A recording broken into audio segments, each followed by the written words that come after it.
Hello and welcome to Inner Circle Guidance. Today we're going to be doing a collective reading, but for those of you who are new to the circle, hello and welcome. Don't forget to hit the subscribe button. I post new videos every single day. And if you're looking for daily short tarot readings, check out my Instagram, Facebook, TikTok, or YouTube Shorts. If you're looking for personal services or personal readings, I offer them through my website, innercircleguidance.com.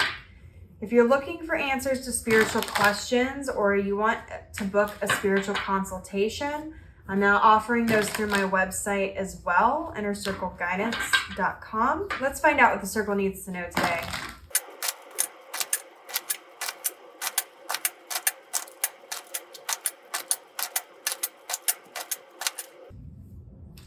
We have the King of Wands.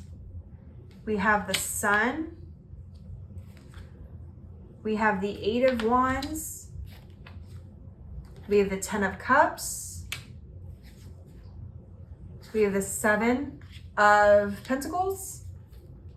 We have Judgment on the bottom of the deck. I'm picking up on with the Sun that there's some healing happening when it comes to your masculine energy. And for those of you who don't know, the Sun is masculine energy, the Moon is feminine energy. And the Sun card has to do with success and happiness. It has to do with healing. And what I'm very much picking up on with the King of Wands being on the table, because the King of Wands is somebody who's very good at rallying other people. The King of Wands in particular is very good at leading, motivating others, and getting others to work all together for the same goal. This is somebody who's really good at creating communities. This is someone who's also very creative, who's very passionate and knows how to turn their passions into reality. And what I'm seeing is that a lot of you are getting to the point where it's time for you to really be delegating to other people. I'm seeing that some of you have this sort of idea about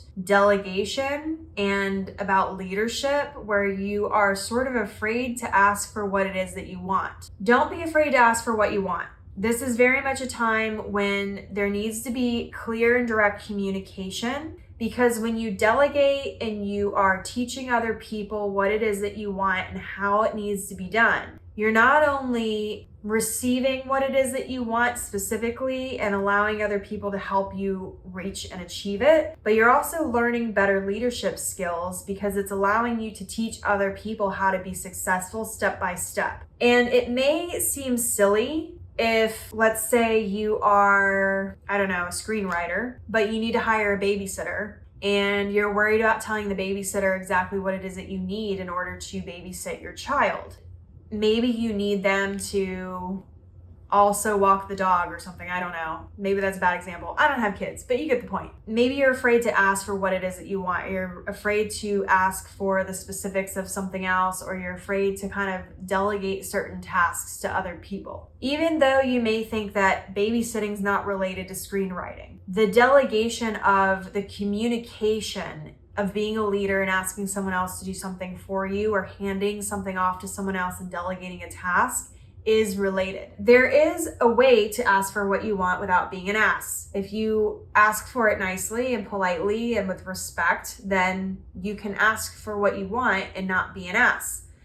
If you ask for it in a way that makes you an ass, then therefore you would be an asshole. But you don't have to be a jerk, and being a jerk and asking for what you want don't inherently go together. They can be separate of each other. You can ask for what you want without being a jerk, and you can be a jerk and ask for what you want. By delegating certain tasks, it's going to allow you to spend more time with the relationships of the people that are important to you. It allows you to prioritize the things in your life that fill you up. It allows you to have a more positive relationship with the different areas of your life, because when you are delegating tasks and you're telling the person exactly what it is that you need or expect from them, the communication of that allows a lot of clarity to happen, to where you're not only planting the seeds for the future, but you're also setting the expectations and it's preventing resentment happening from a lack of communicating what it is you want. I'm also seeing that your choices to start delegating these tasks and your choices to start asking for what it is that you want and practicing that is going to allow you to make bigger decisions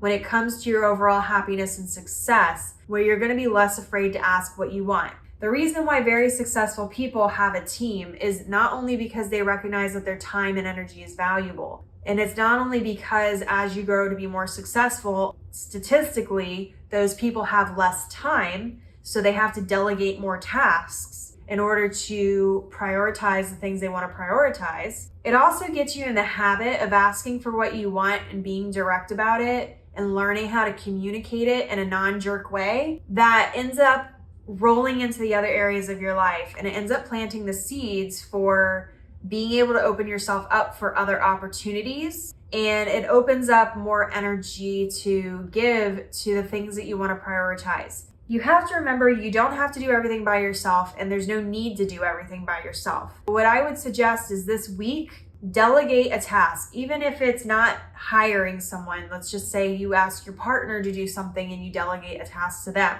Put it in practice and start delegating and try to be consistent with your delegation. And that will help you with not only the leadership and communication skills you need to be successful, but it will help you put your time and energy into the things that you want to prioritize. A good way to delegate tasks is to hand off the tasks that you don't want to do. And that may sound shitty, but it's not. And I'm going to tell you why.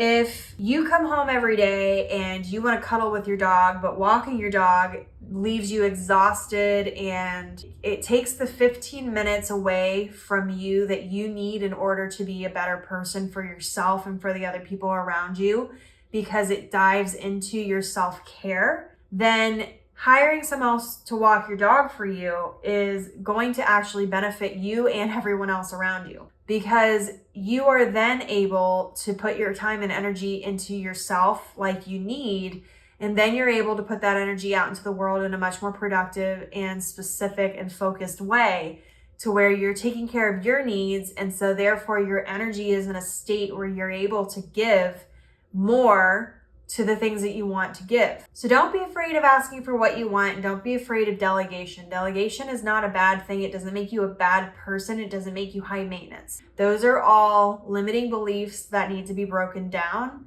and reconstructed into something that is in more alignment with what it is that you're trying to do. So your affirmation for this reading is, delegating makes me a more successful person. And as always, may your life be full of light, full of love, abundance, and gratitude. I'll see you next time.